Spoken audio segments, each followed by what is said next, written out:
Oh, I meant to do the 30-second countdown, but I forgot. But anyways, all right, whatever. We're just live now. What's up? Let's go. Whoops, I didn't mean to send it from your account. We can filibuster for 30 seconds just to let people trickle in.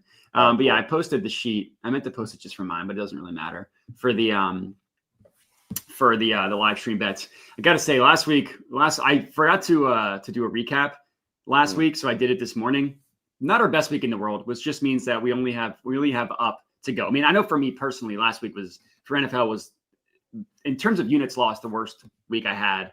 So nowhere to go up from there. It wasn't terrible. It was like down 5, but never fun. Yeah.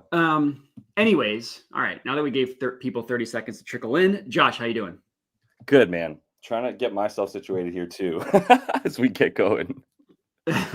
But feeling good, man. I was happy last week that I hit Anthony Richardson because I was waffling over that and the touchdown with him and Jonathan Taylor. But it was fine. I was fine last week. I'll be honest. Like I ended up okay, but we could do better this year. Let's get it going. Yeah, I think I hit all the columns. I mean, it is what it is. It was, I mean, a lot of it was just a bad week. What are you gonna do? It happens. Down 5 units isn't terrible anyways. But anyways, all right. So first game, I mean, we're just starting with a great game. Chiefs Panthers. I didn't have anything that I locked in this one. I was sequestered or requested to get your thoughts on 2 nasty boy props. Oh boy. From the Hawk himself. Oh boy. Carson Steele, which I think was 11.5. Now it's 10.5. And Jonathan Brooks.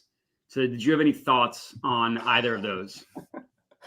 2 of the young guys coming in. I don't know what I would have thoughts on yet with Jay Brooks too much. So no, I actually considered Kareem Hunt for a touchdown because it's like kind of like a last week for him. It was last supper almost in a way. Like, yeah. I'm not saying he's going to go completely by the wayside when Pacheco comes back, but like, yeah, get your usage out of him now. Like he's not going to be getting 16 to 20 touches anymore. So that would be where I would go. I'm interested in understanding what the Carson Steele look would be about. I guess because it's a blowout.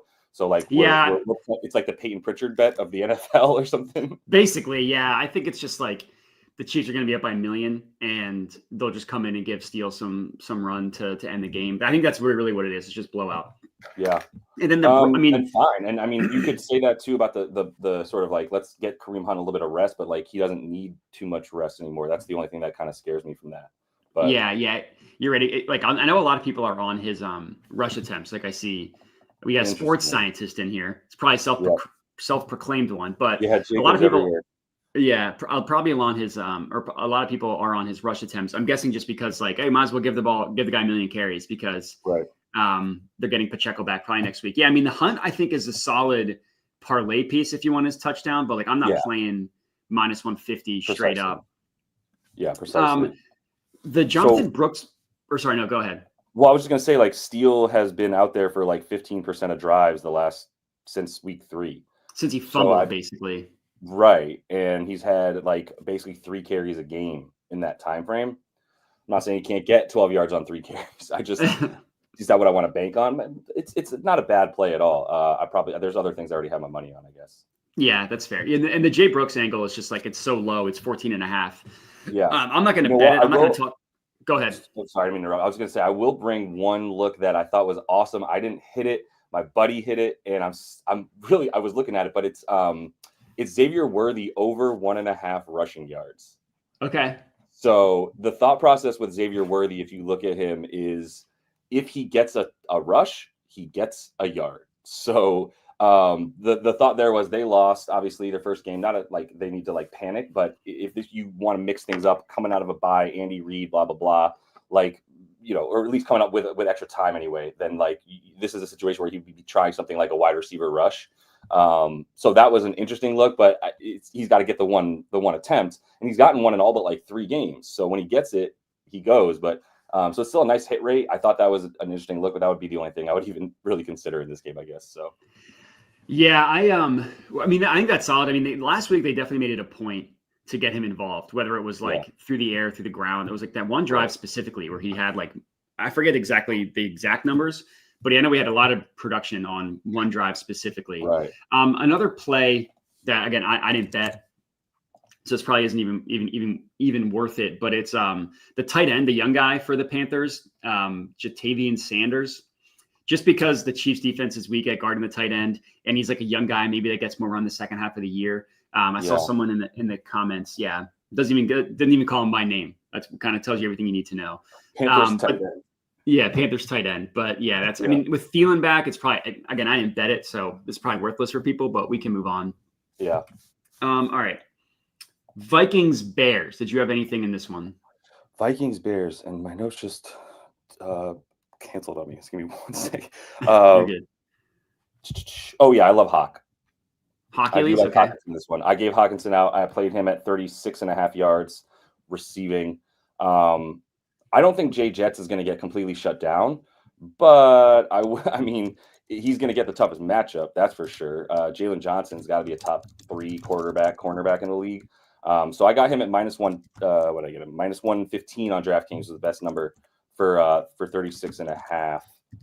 Yep, and it's still there. So yeah, for Hawk, I mean, this is a team that's the Bears defense obviously incredible against the pass, but not against the tight end. Giving up the 10 most yards to the tight end, that's really what you have to focus on. Not very much involvement against the Titans when they were positive game script winning the whole time. Not the best blocking tight end, so you don't really need him in there. They ran the ball more than they had in 90% of games this season for them, all but one. 33 rush attempts for them in that game. So I mean, the Vikes want to run for sure when they're up big, but at the same time, like, this is a dude I think coming in against a team that it's division game. I don't know. I don't see a blowout nearly as much in this one. The Bears offense is also a little bit more.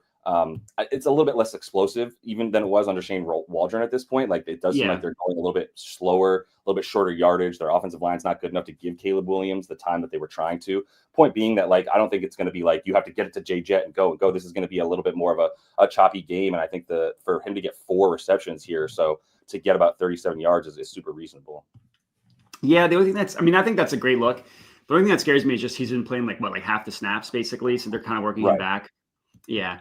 The game before last game, he had 26 routes run. Last week it went down a little bit, which would be concerning, but I think that was game script, game script, all that. I'm good. Yeah, sure. Yeah. This one I didn't bet, but I kind of liked it's a great buy low spot on Aaron Jones touchdown. And he hasn't scored since like week 3 or 4. It's been a long time. But he's been getting consistent work. Like, they still love to give him the ball, and the Bears run defense is the way that you beat them. Like you said, their pass defense is awesome, but their run defense is a little weak. They also the Aaron Jones, the reason why I went with touchdown, I know that like rushing yards is something that people are on. Seems like he's been banged up since like week 4. He's got like a rib thing, and then he had a hammy thing, a back. Like, he's still getting work. He hasn't been nearly as efficient recently as he was at the beginning of the year, which is also another thing with like an older running back. You see this all the time where they start off and then eventually the long season kind of gets to them. Yeah. So I kind of like the anytime touchdown better. It's plus 140, which I think is solid for him. And also, like, Sam Darnold's starting the pumpkin. So maybe they just try to give him as little to do as possible, and they just rely on the ground game, especially when they get to the red zone. Again, I didn't actually bet it. I have a lot of bets out for this slate, just not in the first couple games that we've talked about. Yeah. So cool. All right. One more consideration would be DJ Moore on under longest receiving yards. Completion. Didn't take that. It would be about 19.5. It was just based on what I was looking at with them throwing a lot shorter. You got the Vikings with the ball pressure. So like, it's going to be a lot less long routes probably. That would be one look, but yeah, we can move on from this game. That's not a bad look. He's just kind of, he seems like he hates Caleb Williams. He just seems like he's always pissed off. Yeah. Cool. All right. Finally game that I do have a bet on. This is taking forever to load, but we're going to the Texans Titans. What do you have in this one? Nothing in this one. Didn't put anything together for this one. Although, I'm sorry. I did. I put this in this morning. I was thinking about it the whole time, and I couldn't believe I did it. Last week, I hit Nick Westbrook-Akine plus 500 on the Tutty. So guess what? I'm not going back to him because he's at plus 370 now. So I'm going to Calvin Ridley. Yeah, I think Calvin Ridley now at plus 275. Yeah, that's pretty good. That one one just got a little bit too much for me. I understand that, like, the lasting taste in our mouths is Calvin Ridley just either not getting the ball thrown anywhere near him because Will Levis sucks, or just not looking like he knows where he's supposed to be on a route. This was like 3 or 4 weeks ago. Once they got rid of Nuke, though, and the focal point was there for him. He's had the receptions. I know a lot of people tried to go to him last week. I'm taking him for the Tutty this week, mostly just because this is like I said, the price has gone too wishy-washy here. It shouldn't be Westbrook Akine at plus 370 and Calvin Ridley just a plus 100 better than him at this point. You should be getting more than that. So that's really where that comes from. It's kind of a nasty boy look as well, but I believe in a little bit more of what Calvin Ridley's been doing over the last 3 or 4 weeks, and this would be a ripe spot to get in the end zone. Yeah, I mean, Calvin Ridley's been good, like you said, since I got rid of DeAndre Hopkins. So I think that's solid. But I mean, 275 on him is crazy. Yeah, and the Texans give up the most touchdowns to wide receivers in the league, like 16 of them this year. You just can't run on them. But yeah, you can throw. Yeah, I went right back to Nico Collins. I got burned. I went with him last week and got burned. That stupid touchdown that got called back, but like the first play of the game was the most frustrating thing in the world because it would have just cashed everything. Unfortunately, that's not what happened. But he just gets too much work, man. Like what's CJ Stroud just loves throwing to Nico Collins, and it's the only thing that he can do. He like Tank Dell's having a down year. Obviously, Diggs is out. Schultz has been super disappointing this year. So the way I played it was I took him 80 plus and I took him 100 plus. The 80 plus I got at plus 105. Looks like now you're getting that at minus 104. So it did move a little bit. I hope you can get a plus price next to that, but you can't. So at this point, I'd probably just take I'd probably just put a unit on 90 plus and not bother going 80 and 100. I would just split the difference.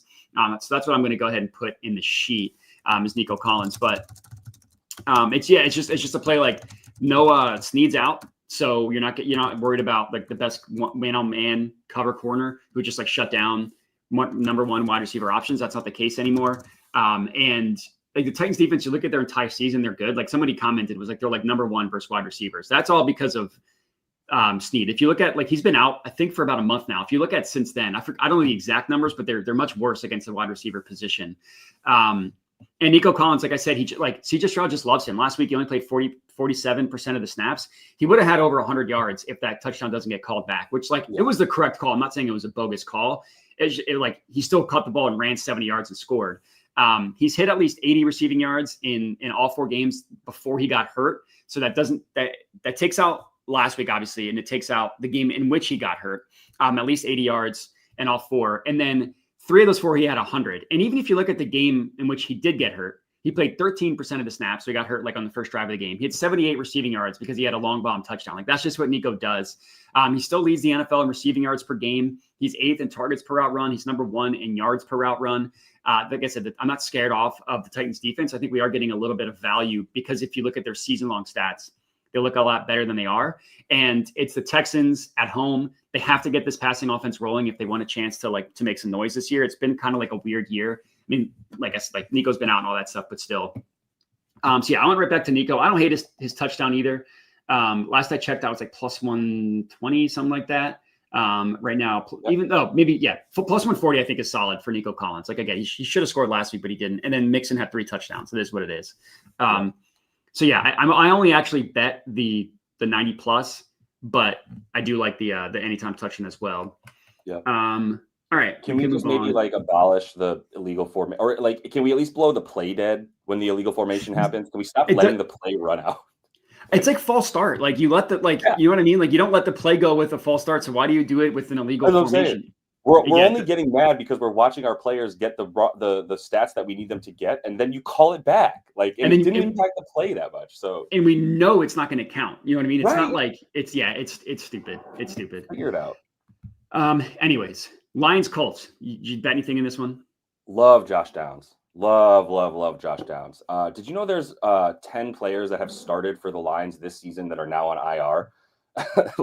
Their defense or on their defense or on the defensive side. Yeah. Or that are out for this game. 6 of them are on IR. That's the note that I have here. My bad. 10 of them are out for this. And it's not like the 10 guys that started the season it's just like guys that have come in as backups to start for guys that got hurt are also now out for this week. And you're looking at a pretty banged up defense. So Josh Downs, I got a 56.5.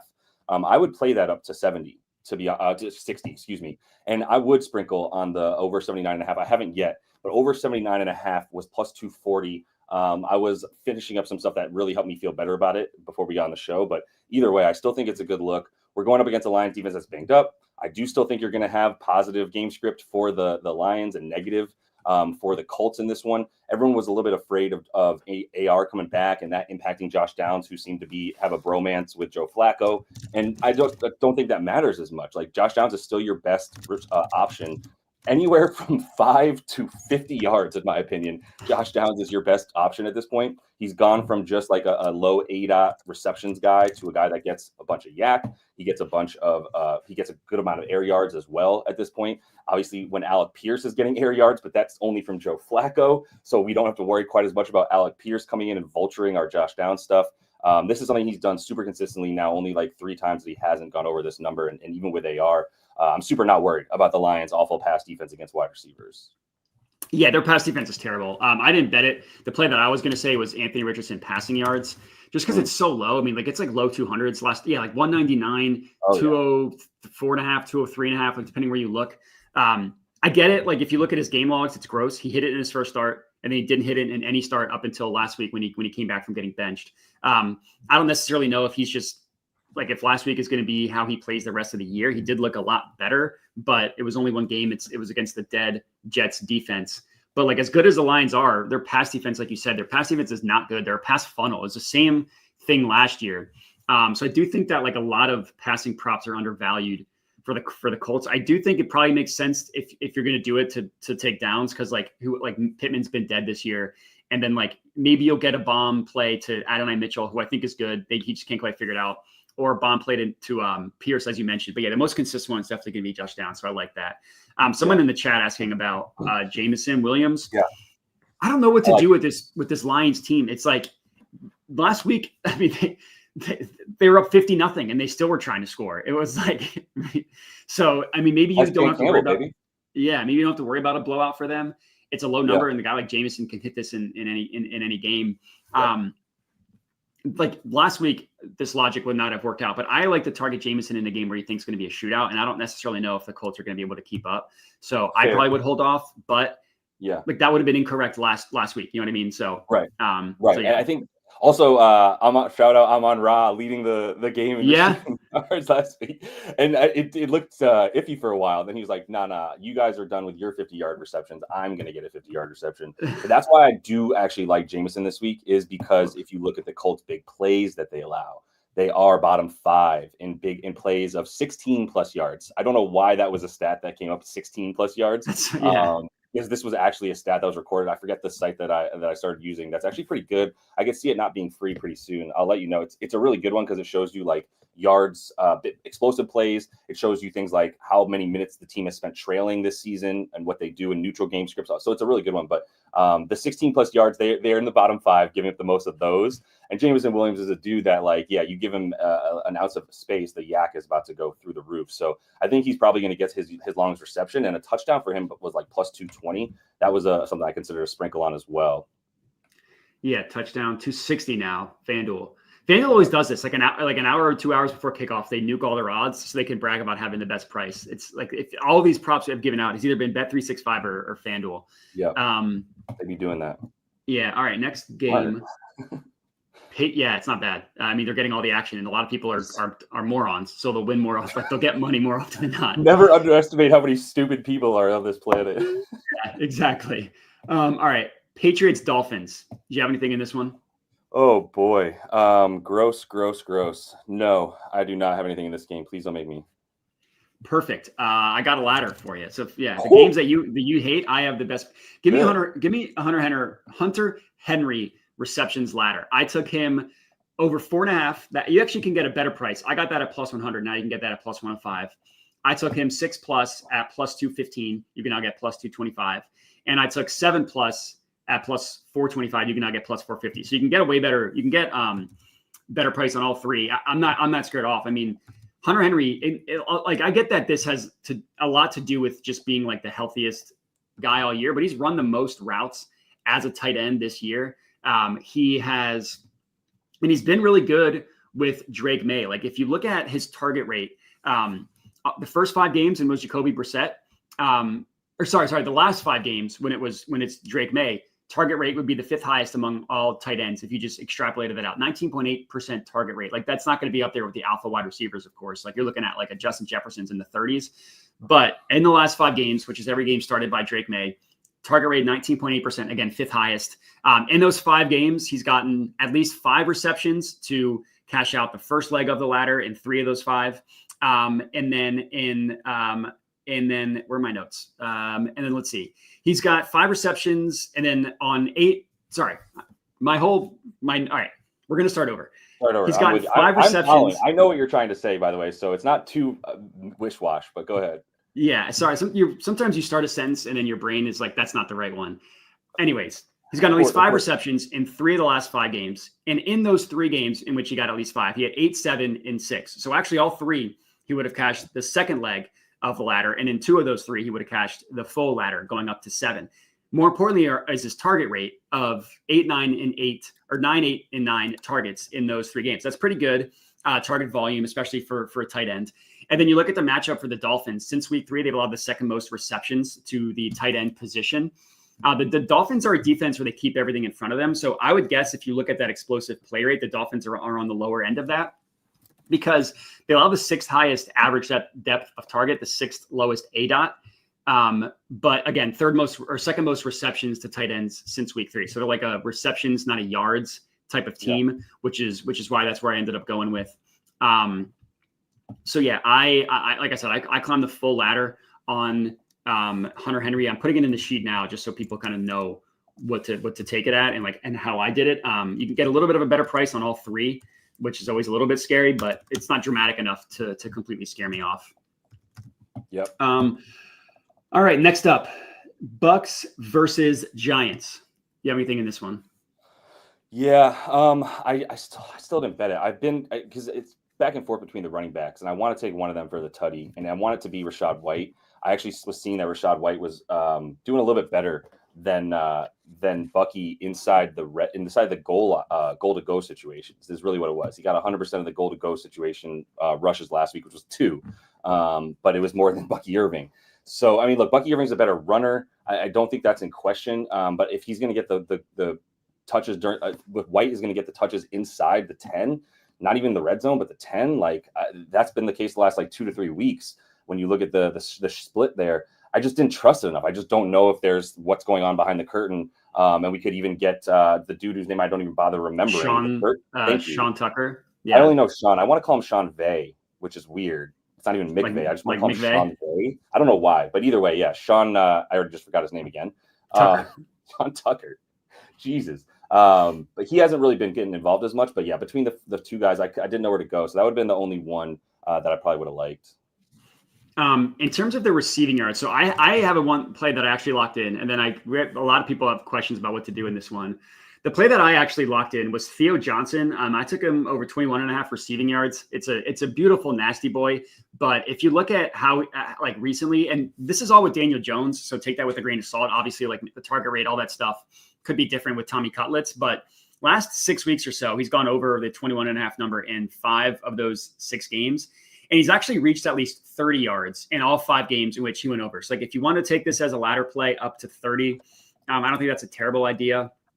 Plus 160 for that. If you want to go crazy, go up to 40 at plus 300. But the snap rate is really the most exciting thing. You look at the last 5 games, 85% of the snaps in all 5, 90% in 3 of them. And he's running routes at a 71.7% rate. That's the 11th highest route rate. It's a lot of R's since week 6, which I get 11th highest isn't going to rustle your jimmies, but also keep in mind that it's 21.5 receiving yards. 11th highest is perfectly fine with that. And the Bucs defense allows a ton of production to the tight end position. Since week 2, they've allowed the most receiving yards in the NFL to tight ends on the 4th most receptions. So a little bit of a higher average yards per reception than on average for the Bucs. And what I liked even more than that is the fact that Theo Johnson seems to be the second best receiver on the Giants facing zone coverage. And the Bucs play zone at the highest rate in the NFL. And Theo Johnson has on the entire season, since week 6, since he's kind of started his ascent, he has the 2nd best yards per route run on the Giants, only behind Malik Neighbors. So yards per route run better than, not that Wan'Dale Robinson's doing anything yards wise, but better than him, better than Slayton, better than any of those guys. And his yards per route run number would be the 11th best among all tight ends on the entire season. So again, 11th best sounds a lot better when your over-under is 21.5 receiving yards. And then Tommy Cutlets, for me, like backup quarterbacks, if you're not Jameis Winston, generally I always like targeting running backs and tight ends because closer to the line of scrimmage, you just play a little bit safer, which is why I'm not scared off the fact that it's Danny DeVito instead of Daniel Jones. But I mean, I feel like there's a lot of uncertainty, so I'm curious to get your opinion. You kind of already mentioned the running backs, but like between Slayton on the Giants and then McMillan and Evans on the Bucs, was there anything you looked at in the passing game? Slayton still. They have Sterling Shepard. I was like, wait, is Slayton the one that's still on the Bucs or the Giants? No, Sterling Shepard's the former Giant that was on the Bucs. My bad. So I was like, wait, revenge game? Is that what you're saying? Revenge game? No, I'm definitely not. I don't know what he would have revenge for. He sucked. But he kept getting hurt. He was so good at Oklahoma. For all these dudes, I just put Mike Evans back in my starting lineup for fantasy. And I might not. I don't know because Javonte Williams might have a good. Anyway, Slayton, McMillan, Irving, yards, or Evans. I mean, for yards, I don't know if Evans is going to be out there for every snap. He just recently was like a good to go kind of thing. Right. I think they've probably known that he was going to be playing in this game and they've been targeting him. But it's a hamstring. Like you can't do anything with a hamstring except for just let it heal. So it's not like they can give him something to guarantee he doesn't pull that thing again. So I don't feel comfortable with Evans is the thing. If you're looking at Slayton or McMillan, I mean, Slayton's been overall way more trustworthy when they actually target him. So once again, the reason I didn't bet on Irving or Rachaad White is I don't know what the usage is going to be anymore with this team. If Mike Evans wasn't coming back off a hammy, obviously he's an easy answer. And I still think they'll probably force targets to him. But like, if you watch him and he comes out hobbled, I would just, it's nothing for me. So like, I have nothing for him. Yeah. Evans, I personally wouldn't touch the yards just because it reminds me of what it's going to be like with Nico last week, where he's going to play 47% of the snaps. Right. He'll be targeted when he's in there, but 47% just lowers your ceiling, especially against the Giants. Like, why would you rush him back against the Giants? Like, I know the Bucs need a win, but this Giants team is dead. They're dead in the water. So if I were playing Evans, it would be touchdown. And McMillan's been banged up. Slayton, it's too much nastiness for me. I apologize before you move on. I put this bet out on fucking Wednesday. That's why I totally forgot about it. Baker Mayfield rushing yards is still a good look for me. It was okay. I got it 13.5. It actually went down to 12.5. So I was able to tell the VIP Discord about the 12.5 too. But hell, I would take over 10. Like, I think it's a good rushing game for him. This is the team. The Giants give up the second most rushing yards to quarterbacks in the league. I watch the Giants games. I'm a Giants fan. It's not fun, but I actually like watching them lose now because I'm down for a first overall pick. But the thing about the defense is the only thing it does well is rush the quarterback, and it only does that well through the middle. To be honest, they run a lot of like trail, so you get sexy Dexter Lawrence just taking two dudes with him down the field, and then you've got Brian Burns and company just sort of running behind him in the holes and not really rushing to the outside. And so you see the inside rush be way more effective. That's a big reason why quarterbacks are able to get to the outside and run, which is where Baker obviously wants to run as well. And before the game against the 49ers last week, Baker had 5 out of 6 straight games going over. One of those obviously went under, but in the other 5, we're talking about 4.5 rush attempts per game for him, 22.5 yards. So I think he's still going to be able to get that kind of stuff. I think he's good for 15 rush yards in this one. That's what I would play this up to. Yeah, no, that's pretty good. I like that. Entirely. No, you're good. All right. Cowboys Commanders, another beautiful game. Do you have anything in this one? I really want to target both McLaurin and Brian Robinson Jr. I think Brian Robinson Jr. is going to be a super popular play today. The TD is nuked. I think the rushing yards, even at like 70 rushing yards, isn't bad. Eckler's healthy, though. I could see this being a blowout. I don't know why, if you're the Commanders, you wouldn't take advantage of that. Only thing is Jaden Daniels is still a little bit banged up, and I'm sure that they don't want to have to like run him too much since they're a freaking playoff team. So I do think Brian Robinson Jr. will be getting a ton of carries. Once again, don't trust the splits with that backfield quite as much with him coming back from injury over the last couple of weeks as well. McLaurin would be a nice bounce back spot for him. Those were the two strong leans that I didn't end up playing yet. Yeah, I like the look on Robinson in general. I just like they don't really play him a lot of snaps. Like he basically maxes out at a 50% snap rate. When he's healthy, whether he's not healthy. So like if you look at his game, like his like on props.cash or whatever, he doesn't have a lot of ceiling games. It's like really good consistency, but he doesn't have a lot of ceiling. And like maybe in this disgusting matchup against a terrible Cowboys defense, maybe he like just gets there on volume, because he's not a super efficient guy. He's kind of the guy that gets you what's there. But like this year, he has only gone over this number twice. 133 against the Giants. So like there's an argument for like him doing it in a bad matchup, and 101 against the Cardinals, kind of the same thing. Like they blew the Cardinals out in the water, like from the jump in that game. So there is some logic to it, but more like you're seeing 56% snap rate, 60, 62, 47, last week, 53. And like they didn't start losing that game until the fourth quarter. So like a 53% snap rate when they were winning most of the time. Yeah. You expect that to be higher. So I like the touchdown better. It's minus 138. It's like, it's just a high hell. And I like the look on Brian Robinson. I just worry that he's going to have 15 carries for like 65 yards. And then they're going to give Eckler, like I almost went Austin Eckler rushing yards in this one, because it's a way, way lower number. And he's getting like a decent amount of work. I ended up betting it. The play that I went, or no, go ahead. The quarterback too, right? They actually do get pressure on the quarterback. Well, now that they have Parsons back, like they did a decent job. I mean, like the game last week, it was close until the fumble return for a touchdown. You know what I mean? Like that kind of just blew it open. And you look at the final score and you think that they're terrible. But yeah, they weren't quite dead. I went with Luke Schoonmaker over 3.5 receptions. First of all, his name is very fun to say, and the Schoon Man. And second of all, it's a tiny sample size because Ferguson's been healthy basically this entire year. There have been 2 games in which Ferguson wasn't healthy. In those 2 games, the Schoon Man had 6 targets and 10 targets, and he had 6 receptions in both of those games. Like that's the only sample size we have. 2 games, in those games, literally 6 receptions in each. One was with Dak, one was last week with Cooper Rush. And it's the same thing that I talked about with Tommy Cutlets and Theo Johnson. Like the logic of a backup quarterback coming in and targeting the tight end is like logic that is very sound to me. We'll talk about that in another game. So 4 receptions for the Schoon Man. He's going to get 6 targets probably. They're going to be losing most of the game probably. And Cooper Rush is just going to dump it off to him. So, I mean, last week I had Rico Dowdle receptions, and if that man could catch, he would have catched it in the first half, but he dropped like 3 passes in a row and at the end of the first half, and then he got benched. So I am absolutely not putting another prop on him, which means that he probably will cash. Yeah. But yeah, I think the Schoon Man. Dowdle, it's like I want to do the Office Space. What would you say you do? I know. What's your job that you accomplish? And like the thing is, he had been good. That's the frustrating part. I know. For the Cowboys, and then he just decided that he's like, I'm just gonna not catch anymore. Yeah, I got real lucky that he got benched because everybody was coming at me for the 12.5 rush attempts under that I said for him, and he had like 8 at the half, and he ended with 12 because he got benched. And I get to talk shit though. So like, screw all you guys who talk crap to me. Oh yeah, that sounds like a winner to me. Yeah, I love this. I love this so much. First of all, Schoon Man.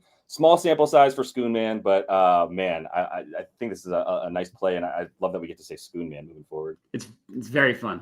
I'm just walking around the house going Schoon Man. Exactly. Hopefully, your nose audio slave. Yeah. Yeah. Audio. Yeah, exactly. No, I was trying to remember the one before that. Whatever.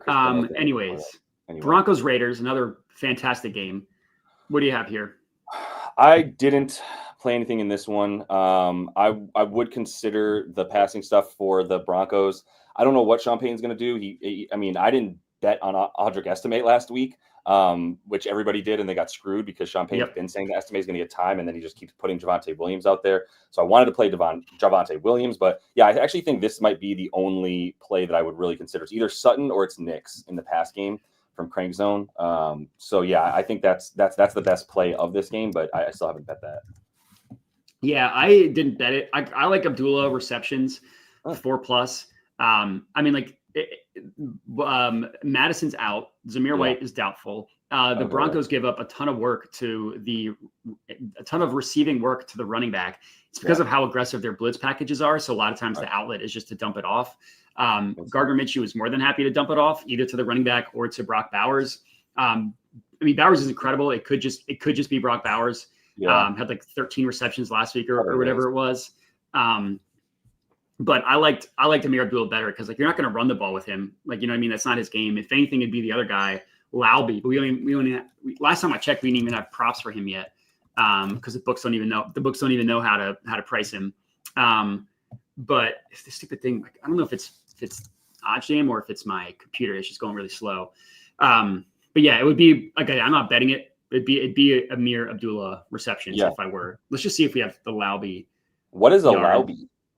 You don't know who that is? It's the guy. It's going to be him and Abdullah. Those are the running back. It's going to be those. He's two. a running back at the NFL. Wow. Yeah, that's on me. Yes, I haven't been scraping the barrel of the Raiders depth chart looking for backup running backs. That's my bad. Yeah, we don't even freaking have we have DJ Turner rushing yards, but we can't even get Dylan Lauby. I mean, come on, have some respect. All right, we can move on from this game. This is disgusting. Yeah, it's gross. A game that would have been good, but freaking Brock Purdy had to have a hurt shoulder. Did you have anything in this one? 49ers Packers? No, I couldn't get anything for this one, mostly because of the thing. The one that I'm so close to playing, I will say, I'm still feel like I'm sitting on the cusp of it, is actually Christian McCaffrey under rushing yards at 73.5. High number. It's a high number. You can get 80.5 now. It's 80.5. It's gone up. Yeah.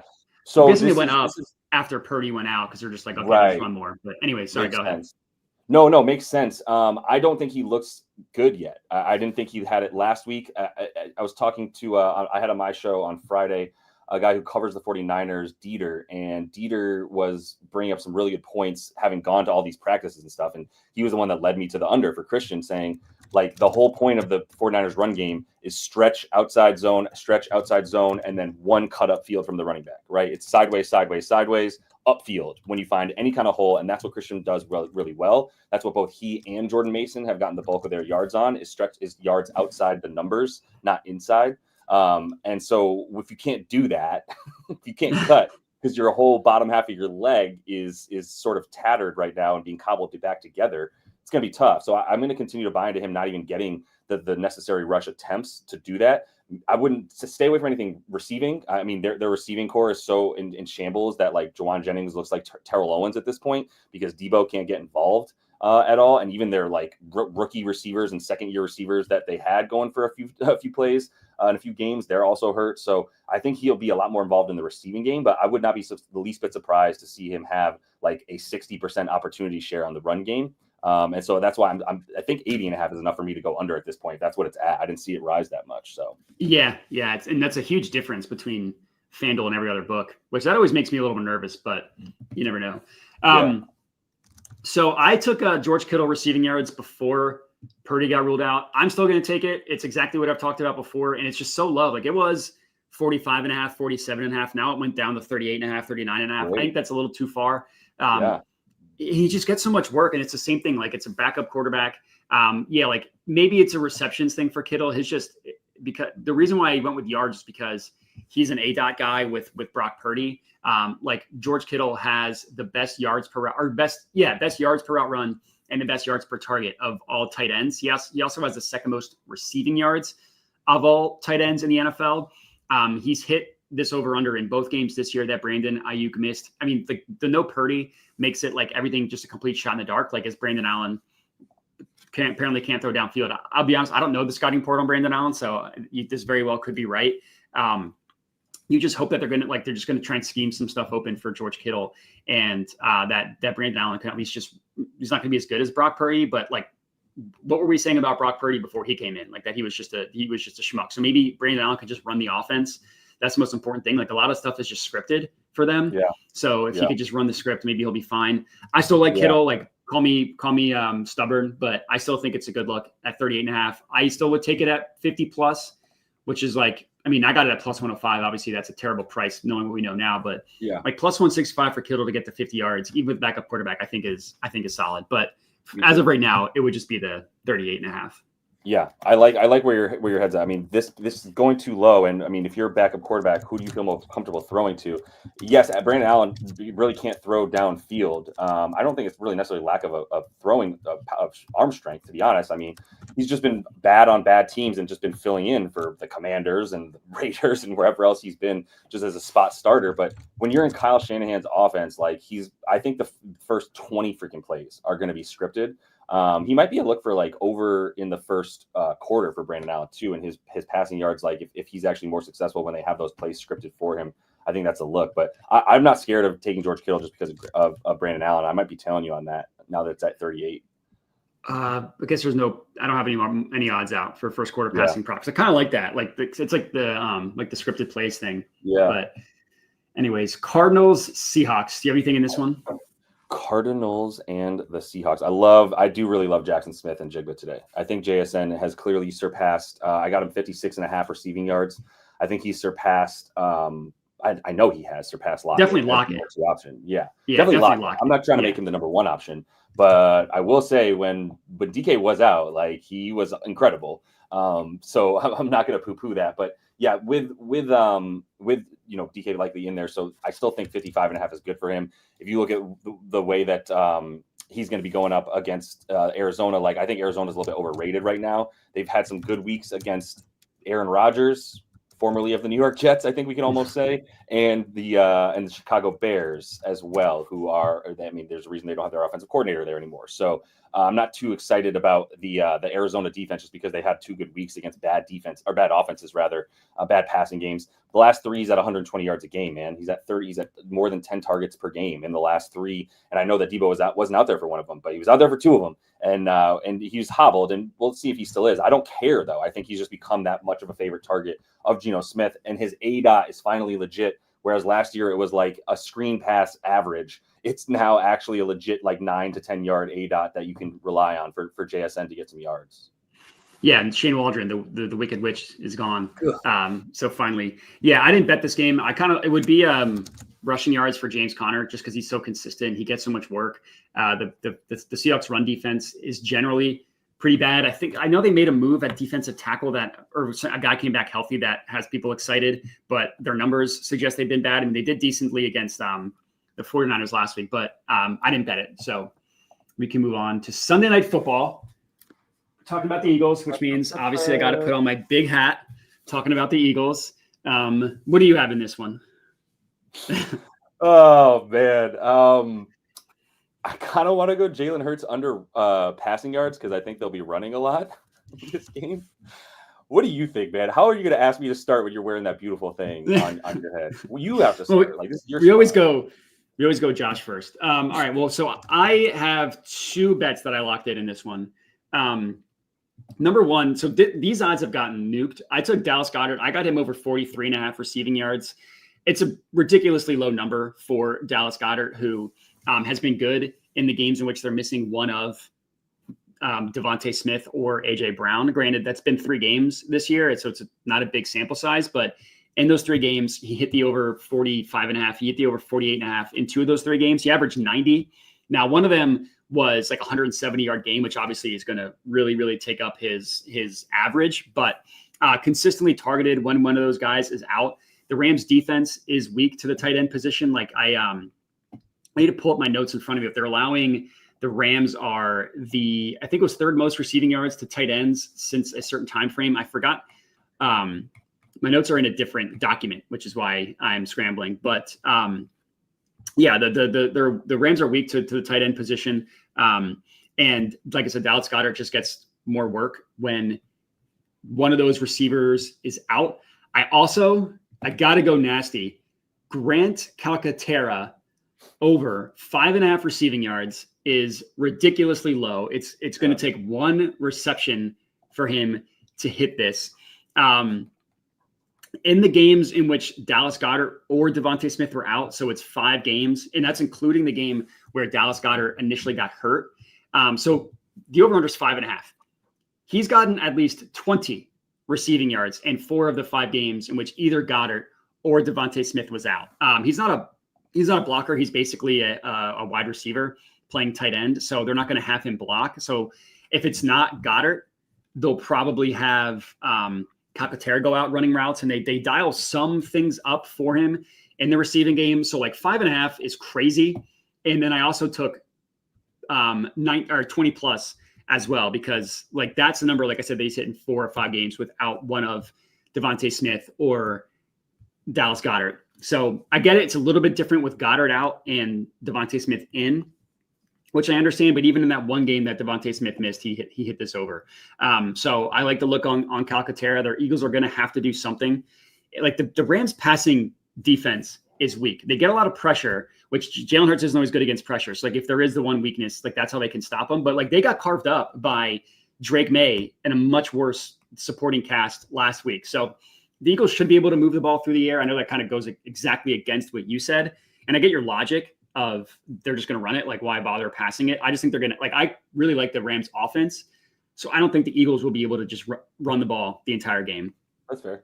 If you so that's where I went. Be able to score on the Eagles, then yeah, that makes total sense. I didn't even bet the under on his passing yards, but my God, you have way more information on this team than I do anyway. So I respect the hell out of how much you know about Grant Calcaterra, for instance. Like, that's a really good find. That's brilliant little nasty boy stuff, but it's good. Like, I like the logic there. So it's very nasty. Yeah, I mean, if you don't know Grant Calcaterra, almost positive he went to Coastal Carolina, then just get out of here, because you clearly don't know ball if you don't know. Powerhouse Coastal Carolina. That's on me for not knowing that. Yeah, exactly. So cool. All right, that is all the games. Is there anything like parlays, anything else that you had for today that you wanted to mention? No, I didn't put together any parlays for the day. I'm just trying to look at the card one more time, make sure I didn't forget anything. I did. I'm sorry. I forgot. Wow. God damn, dude. It's because I'm putting it on too many different shows. I should just be looking at my own card instead of everything else. Can I just throw a couple at you right then? Yeah, please. Because I put some Tutty plays in too. I put in Tyrone Tracy for a Tutty, plus 165. Protect Tommy Cutlets, my boy. I do think he gets in. I think he could get in with a receiving touchdown. I think Tommy's going to be better than we think today too. Like, the magic of Tommy, Danny, Cutlets, DeVito. Like, do not underestimate. Not excited to have his manager back in my life and his fedoras, but like, I still love Tommy. The other Tutty would be Trey McBride. This is what I like, because last week I gave out. Yeah. What's that? I like it. T McBee. Yeah. T McBee. Yeah. He plus 210 was the number I got. I'm putting half a unit on all these Tutty plays. Yeah. For Trey, he has not scored this season. He has a rushing touchdown and a fumble recovery for a touchdown. Thank you. Excuse me. He has hit the pay dirt. He has not caught a ball and walked into the pay dirt or caught it into the end zone. But yet he leads the Cardinals in targets. He leads them in red zone targets. He leads them in end zone targets when he's actually standing in the end zone. And he's had 2 called back on a top of somehow getting in the end zone on other random plays. So yeah, I think it's a due situation. I like you can say someone's due and call that like silly logic, and I understand, but it's not just that it's due. It's not like he hasn't done it, so he should this time. It's like he's come so freaking close. The volume is there, everything is there. It just hasn't happened yet. So I'm going to continue to bank on it happening, because we're getting good value for what the value should be on it, right? That's disappointing, but that's fine. I understand if it doesn't come. Well, we're not talking about the Eagles game anymore, so I know I just look like a fool. Yeah, you look great. So I love him in this situation for the Tutty. Not really even concerned about the matchup. Really just looking at the usage and all that for him. And the other one was Tyrone Tracy and Trey McBride. I don't believe I gave those 2 out. And I think I gave out Huge, but I'm now realizing maybe I didn't. But maybe that's that's Monday. That's Monday night. Right, that's Monday. Yeah. So I'll just give that out for anybody, since I won't be on for the Monday night stuff. I do like Huge in this situation at 47.5 receiving yards. I think the touchdown is still a good look for him. He's a big end zone target, so that's one for me for tomorrow night. I like it. Yeah, I like Huge. Yeah, I think that's great. Yeah, to comment on your thing about like being due. It's not like, oh, he's due. It's, for me, I don't say due. I say positive regression, because that way it makes a lot. It's like people. It's a lot less of like just like a stupid phrasing of like, oh, this guy's due to blow up. It's like, no, there's like positive. Like, I use it a lot. I mean, like, someone's gotten a bunch of targets, no receptions. Someone's gotten a bunch of receptions, no yards. It's like a shooter that's like shot poorly the past 2, like stuff. It's stuff like that where it's like, no, like the numbers. It's not like I'm taking a 3-point shooter who's shot 2 attempts to make 4. You know what I mean? It's like he's taking 12, whatever. It's like, so it's positive regression, I think is the vernacular for people to understand that's better diction. Yeah. All right. We got 11 minutes before noon. Is there any NBA that you looked at for today? Just curious. Oh man, I didn't have a chance to get into too much today because I was busy last night and this morning finalizing NFL. So I don't have a look yet for the NBA. That's actually what I'm going to do once we're done here. Let me pull up the what I was going to look at anyway with that and see off top. Because I also obviously always need to know about the injuries. Oh God, I cannot tell you how much I don't want to touch a 12 p.m. game between the Timberwolves and the Celtics. Did you hear the story about Lou Will when he was playing in the fourth quarter of a game, or he was drunk? Yeah, Doc made him sweat out all the alcohol. Dude, I'm not trying to mess with guys starting a game at 12 p.m. local time or whatever it is. Like, that's insane. So, yeah, nothing there. But I'll be taking a look at some of this. I think it'll be 3 p.m. local time if that makes you feel. Oh, that's right. I'm sorry. Because the game's in Boston, right? Right. Yeah. Right. 3:30. Yep. Yeah, that could be doable. No, I got to look at it look at the slate as a whole and see who's in and out before I kind of get into this stuff too much. Unfortunately. Yeah, I put out 3. Someone was asking like I didn't look at. I looked for about like a little bit and I got out 3. Someone was asking about where the NBA plays are. I posted them on Twitter, so just check out my Twitter. I can to help your research fodder. I took Anthony. So this was I admit a little bit risky, but I didn't want to go PR. I took separately. I took his points and his rebounds because they're both plus money. So I was like, if he hits one of them and not the other, then at least I'll still be profitable. And like the PR, I've had so many times where I'm getting hooked on the PR where one of them cashes, and I can't let myself go through that type of pain again. We're finally on a roll in the NBA, so nice. I figured why not. And then the other one was Miles Turner points. Those are the 3 that I locked in. So yeah, I posted all. Edwards? Is that what you're saying? Yeah, it was Anthony Edwards points and rebounds, not together, but separately, like not PR. Yeah. And then it was Miles Turner points. So just to help your research process, I put in for people that are curious. I mean, they all go out to my Dub Club, but they're posted on Twitter because I'm not doing an NBA video today, so they're all on Twitter. Nice. So if you're interested, you can check that out. But cool. All right. Well, anyways, I guess we're live on both our channels, so we don't need to worry about people know where to find us because they're probably watching us on our channels. That's a good point. If not, I'm at Jedi Modi. You're at JL Boogie on Twitter. Land Your Bets on YouTube. Any other plugs that you have? No, just I just gave away 3 1-month VIP subscriptions to some folks for a couple of sweeps. We've been pretty hot in the NBA, so continuing on. I should say hot. We had one bad day on Friday, so we're back. You had a bad day? That's ridiculous, dude. I know. I get so like insecure when I see other people like up like 45 units like 2 weeks into the season. Prop bomb. Yeah, like Prop Bomb and Daft, and I'm just like, you know what? Let me go hide in a corner and just do this by myself and not look at how good you guys are right now. But either way, we'll keep going. Maybe have you back this week for the live show. I know a lot of people enjoyed that as we went through stuff, so I'll appreciate having you on there. Cool. Yeah, well, everybody follow us if you're not already. Josh, appreciate you for hopping on. Everybody, let's all bet responsibly. Let's all win our bets tonight. And I don't know if we'll see if we're doing this next week. Let's see each other's schedules. But either way, we'll talk to you guys later. Bet.